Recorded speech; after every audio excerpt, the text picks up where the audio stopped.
So the next one after systems is talent. And here's where I think our business takes to the next level. First area, lead generation. We're trying to figure out how do we generate as many leads as we can. I'm telling you guys, you can do that with a pay-per-click campaign, an IDX website, some Craigslist posts, and some blogs, and a little bit of Facebook action. You can have more leads than you could ever use.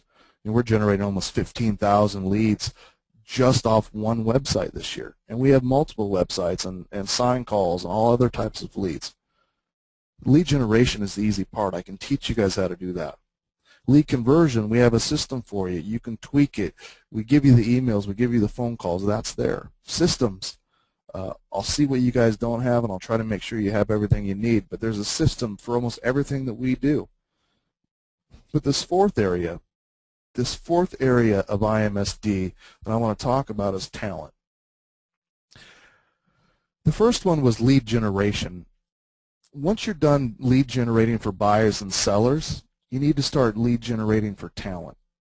What are some talent positions that I'm currently hiring for, Chad? Well, you're always looking for any talent out there. The talent you're currently looking for are some team leaders. I'm looking for team leaders. I'm looking for buyer's agents. Always looking for buyer's agents. You're always looking for a listing agent for your team. You're looking for managers and systems. Right. And as we go through the day, I'm looking at everybody. I'm looking at the espresso girl, not inappropriately. I'm looking at the espresso girl because she could be talented. I'm looking at the waiter. Looking at the bartender. I'm looking at the guy that's selling me tires. I'm looking at the cell phone guy. I offered the shoe shine guy a job. I'm looking for anybody that could be potential talent for my business. See, it's going to be talent that takes your business to the next level. How can you guys travel 4, 5, 6 months a year and have the business that you want? There's a third book that I want to break down for you, and this is where the geeky gets lovey. So in case Gary out there thinks I'm grumpy today, this is where I get lovey, Gary. I want you guys to write this book down because this is important. The 5 love languages. How many people on the call have read the 5 love languages? I have, Ben. You have. Twice. Does that mean there's 10? A lot of people have. Okay, how many people that have read the 5 love languages thinks it applies to real estate? Okay, getting lots of great answers on the call today. I'll tell you guys, I think the 5 love languages is one of the best management and leadership books out there. And I'll tell you why. In the 5 love languages, they talk about how do you communicate better with your loved one. What is the language that you tend to use, and what is the languages that they prefer? For instance, words of affirmation. What would that be, Chad? You're doing a great job on this call here, Ben. I think you're fantastic as a moderator on these calls. So compliments, nice things, acts of service. In the love life, maybe that's rubbing their backs. Gifts. Gifts would be another love language. What am I missing, Chad? Touch. Time. And personal time. In leadership, around my office, I found that agents respond to the love languages themselves.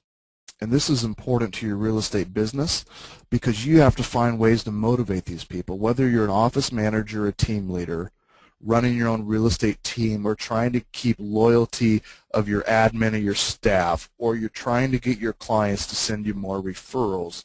If you understand the 5 love languages, it could take your business to a brand new level. Let me tell you why. On my team, I have some buyer's agents that respond really well to competition. they just want to beat the other person. And all I have to do is walk up to them and whisper in the ear, hey, I think Chad's going to beat you this month. It's kind of embarrassing. What are you going to do about that? Then I'll walk to the other one. I don't know. I think Bob's going to beat you this year.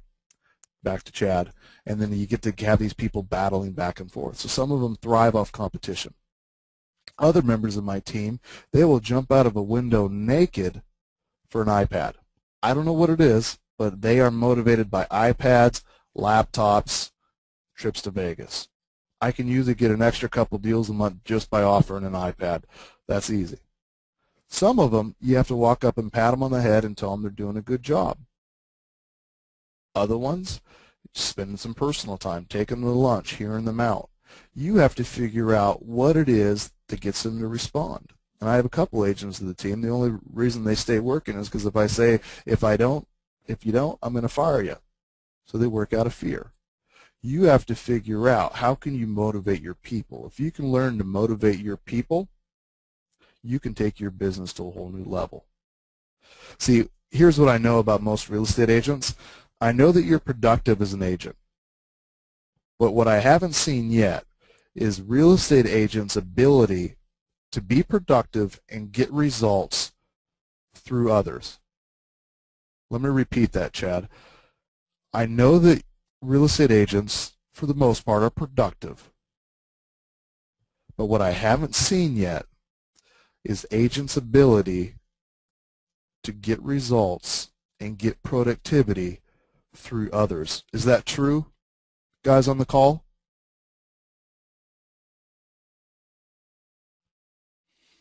What I know is the number one reason that agents quit your team, or that admin quit, or that people leave your brokerage, the number one reason that you're going to lose people, maybe even in your life, in your love life, in your relationships, is because they feel a lack of appreciation. The number one reason why people quit their jobs is because they feel a lack of appreciation.